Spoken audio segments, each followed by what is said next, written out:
So a little over an hour ago, we got called to report of a fire at this apartment building over on River Run Trace. We arrived to the scene, saw flames shooting out of the south side of the building, and we immediately went into rescue mode, trying to get everybody out of the building. Some of the exits were blocked with flames and smoke, so we ended up taking a number of people over fire department ladders from the third floor down to the ground. I think it was 3. I don't have the exact number, but I know we also pulled a dog out. There's a few other people displaced at the time. No injuries right away. We did convince one of the residents who had been breathing a lot of smoke to go get checked out, so we took her to OSU Main Hospital in stable condition. With a complex like this, and it doesn't look like an old complex, but what are the situations for your firefighters? It's a challenge. A couple things. One is getting fire equipment into the scene, because parking is, all over the place, and cars. So getting our trucks in, getting water to those trucks is always a little bit of a challenge. Things worked out well today. Fortunately, it wasn't a few days ago when we had 6 inches of snow on the ground.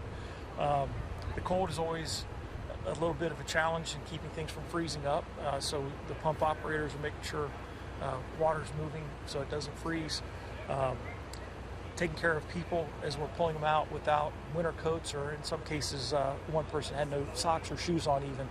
So we're trying to keep them off the ground and get them to a warm place and get their bodies protected as soon as we can. When firefighters get to a scene like this, and I heard them saying, they're going in for a rescue, what's their main concern about a complex like this and people being in it? We're not, we always assume there's a lot of people in a building. Every time we go out, even if we think it's vacant, we assume there's people in it. If we can get in, we want to make sure, we want to confirm that there is nobody in it before we back out, if we can. So fortunately, residences, apartment buildings during daylight hours, pre-COVID, that's typically working hours. We wouldn't worry about it. Now people are working from home. Schools are doing remote learning, so we have no idea what to expect in a residence now, if it's fully occupied or empty at the time. Okay. All right. Anything else I didn't ask you? No, I always take an opportunity. I don't know that it had any effect on this fire, but if you're at home, as soon as the commercial break hits, go check your fire alarm, make sure it's working, hit the button.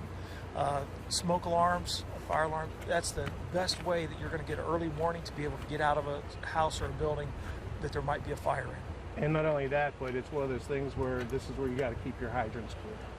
Yeah, and if you get a chance, yes. The snow has been plowed. If you have the ability, we have crews that are out all day today. They've been clearing hydrants in their districts. A lot of them are commercial areas or areas that there may not be a house right outside. But if you can help us out and clear the hydrant in front of your house, it'll help us to make sure we get water as quick as possible.